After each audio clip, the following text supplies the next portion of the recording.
Magandang umaga mula sa Pag-asa Weather Forecasting Center. Ito ang ating update sa binabantayan nating bagyo sa loob ng ating Philippine Area of Responsibility. Kanina alas 4 ng umaga, huling namataan itong sentro ni Bagyong Carina sa layong 490 kilometers silangan ng Kasiguran, Aurora. Isa pa rin itong tropical storm at bahagi ng lumakas at may taglalakas na hangin na malapit sa gitna na umaabot sa 75 km per hour at pagbugso na umaabot sa 90 km per hour. Patuloy ang paggalaw ni Carina west-northwestward sa bilis na 10 km per hour. At sa ngayon, makikita natin dito sa ating satellite images, itong mga kaulapan na nakaka-apekto sa ating bansa ay ang pag-iral ng southwest monsoon, yung hanging habagat na hinahatak ni Bagyong Carina. Kaya ngayong araw makakaranas tayo ng ulap na kalangitan na may mga kalat-kalat na pag-ulan, pakulog at pagkilat sa western sections ng Luzon at Visayas, particular dito sa area ng Antique, Northern Palawan, Occidental Mindoro, Zambales, Bataan, at sa lalawigan ng Pangasinan at sa La Union. Mas maliwanag sa mga panahon na ating inaasahan sa lalabing bahagi ng ating bansa, kabilang na dyan Metro Manila. Ngayon pa man maghanda pa rin tayo sa mga tsansa ng biglaan at panandaliang buhos na ulan na dulot ng localized thunderstorms. Dito din sa ating satellite images, itong si Tropical Depression na dating si Butchoy ay nandito na rin. Patuloy na nasa labas pa ng ating PAR at wala ng direktang epekto sa namang bahagi ng ating bansa. At ito naman yung magiging track and intensity forecast ni Bagyong Carina. Inaasahan natin ang patuloy na generally northwestward na paggalaw ng bagyo. And 24 hours from now, so sa madaling araw ng Lunes, yung location ni Carina ay nasa layong 420 kilometers silangan ng Tuguegarao City sa Cagayan. Afterwards, magpapatuloy yung generally northward or northwestward na paggalaw ni Carina sa araw naman ng Martes. Yung location nito ay nasa layong 390 kilometers silangan ng Calayan, Cagayan. Magpapatuloy yung pahilagang paggalaw nito patungo sa northern boundary ng ating Philippine Area of Responsibility. And by Wednesday ng madaling araw, yung location nito ay nasa layong 365 kilometers east-northeast ng Itbayat, Batanes. And by Thursday ng early morning, posible na nasa labas na ito ng ating Philippine Area of Responsibility sa layong 595 kilometers north-northeast ng Itbayat sa Batanes. At para naman sa mga pag-ulan ng heavy rainfall na dala nitong si Carina, inaasahan natin na yung si Carina magdudulot ng mga direktang pag-ulan sa ilang bahagi ng ating bansa. As early as tomorrow, July 22, asahan natin itong 50 to 100 millimeters sa mga pag-ulan. So ito yung moderate to heavy rains sa northeastern portion ng mainland Cagayan at sa eastern portion ng Babuyan Islands. So mas lalakas pa yung mga pag-ulan na ating posibleng maranasan pagsapit ng Martes, July 23. 100 to 200 millimeters, ito yung heavy to intense na mga pag-ulan sa area ng Batanes, samantalang moderate to heavy rains naman sa area ng Babuyan Islands. And in addition sa mga pag-ulan na dala ni Carina, makakaranas rin tayo ng mga pag-ulan na dala ng southwest monsoon o hanging habagat nakakatake ng nasabing bagyo sa mga susunod na araw. So itong enhanced southwest monsoon, posible rin magdulot ng moderate to intense na mga pag-ulan dito sa western portion ng Luzon sa mga susunod na araw.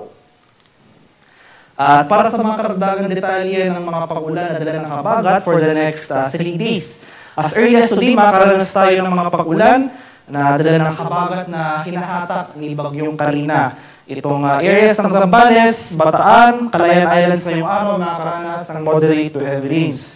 Mas lalakas pa yung mga pag-ulan na dala ng habagat starting tomorrow, July 22. Mas rarami rin yung mga areas na makakaranas ng pag-ulan. 100 to 200 millimeter rains ang posible nating maranasan. Heavy to intense rainfall yan sa areas ng Occidental Mindoro, Zambales, Bataan, Benguet, Pangasinan, at sa La Union. Samantala, katamtaman hanggang sa malalakas sa pag-ulan naman, ang posibleng maranasan sa Abra, Cavite, Batangas, Northern Palawan, at sa nalalabing bahagi ng Ilocos Region. Pagsapit naman ng Martes, July 23, pagpapatuloy mga malalakas sa pag-ulan na dala ng habagat, mapapanatili yung mga pag-ulan na ito gawa nga ng pag-iral o yung paghatak ni Bagyong Carina sa southwest monsoon. Magpapatuloy yung heavy to intense rains, 100 to 200 millimeters, sa areas ng Occidental Mindoro, Zambales, Bataan, Benguet, Pangasinan, at sa La Union. Makakaroon na rin tayo ng moderate to heavy rains dito sa area ng Metro Manila, Northern Palawan, Cavite, Batangas, ilang areas rin ng Central Luzon, sa Tarlac, Pampanga, Bulacan, Abra, at sa nalalabing bahagi ng Ilocos Region. Kaya sa mga nabanggit na lugar, itong mga areas na makakaranas sa direktang pag-ulan ni Carina as well as yung southwest monsoon o yung hanging habagat, asahan natin or patuloy tayong maging handa at alerto sa mga banta ng pagbaha at pagbuko ng lupa, lalong-lalo na kung tuloy-tuloy ang pag-ulan na mararanasan. Posible rin yung pag-apaw ng ating mga ilog at dalampasigan. Inaasahan natin na mas mataas yung chance ng pagbaha, especially kung nandito tayo sa elevated or sa mga mountainous areas. At sa severe winds naman, yung mga malalakas na hangin na dala ni Bagyong Carina. So sa ngayon, wala pa nakataas sa tropical cyclone wind signal sa mga bahagi ng ating bansa dahil nga dito sa track or may kalayuan nga yung track ni Carina sa ating kapuluan. Pero hindi natin tinatanggal yung posibilidad na magtaas tayo ng wind signal number 1 sa area ng extreme northern Luzon at sa northeastern portion ng mainland Cagayan, possibly by tonight or tomorrow, in anticipation sa mga malalakas na hangin na dala ni Carina.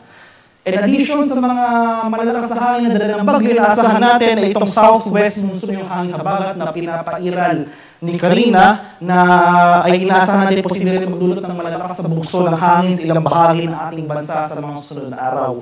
So starting tomorrow, July 20, starting tomorrow, makakaranas tayo ng mga malalakas na bugso ng hangin na dala ng southwest monsoon sa area ng Kalayaan Islands. Pagsapit naman ng Monday, July 22, bukas yan, magpapatuloy yung mga malalakas na hangin sa areas ng Zambales, Bataan, Metro Manila, Calabarzon, Mimaropa, Bicol Region, at Western Visayas. And day after that, sa araw ng Martes, July 23, magpapatuloy yung mga malalakas na bugso ng hangin na dala ng southwest monsoon dito sa Ilocos Region, Zambales, Bataan, Aurora, Metro Manila, Calabarzon, Mimaropa, Bicol Region, at Western Visayas.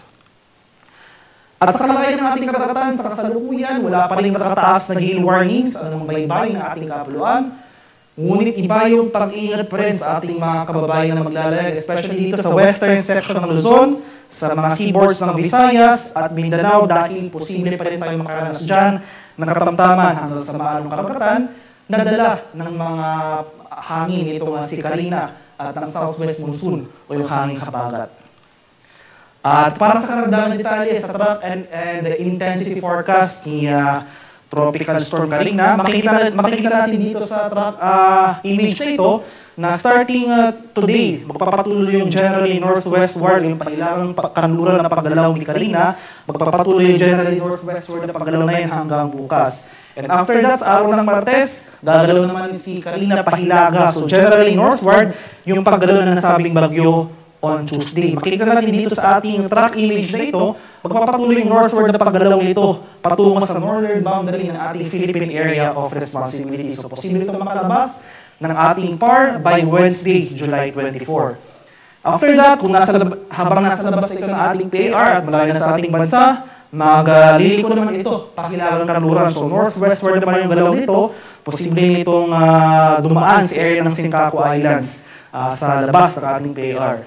At makikita rin natin dito sa track image na posible yung patuloy na paglakas or pag-intensify ni Bagyong Carina. Posible itong makamit ang severe tropical storm category by tomorrow. Magpapatuloy yung rapid intensification nito. Posible itong makamit ang typhoon category by Tuesday, July 23. So di natin tinatanggal yung posibilidad ng rapid intensification within the forecast period. So makikita natin dito sa track ni Carina, may kalayuan ito sa ating kalupaan. So mainly offshore po yung mga pag-ulan na dala ng bagyo. Pero ngayon pa man, nabanggit ko kanina, posible tayo magtaas ng tropical cyclone wind signal number 1 as early as tonight or tomorrow dito sa area ng extreme northern Luzon at northeastern portion ng mainland Cagayan. At maghanda rin tayo sa mga banta ng malalakas sa pag-ulan na dala ng southwest monsoon yung hangin habagat na hahatake ng nasabing bagyo sa mga susunod na araw. At para sa karagdagang impormasyon tungkol sa ulat panahon, lalo na sa mga rainfall or thunderstorm advisories na posibleng i-issue ng ating Pag-asa Regional Center sa ating mga lokalidad, ay follow kami sa aming social media accounts at DOST_Pag-asa. Mag-subscribe na rin kayo sa aming YouTube channel sa DOST Pag-asa Weather Report at palagi bisitahin ang aming official website sa pag-asa.dost.gov.ph. At yan naman po ang latest mula dito sa Pag-asa Weather Forecasting Center. Magandang umaga sa ating lahat. Ako po si Dan Villamil Nagulat.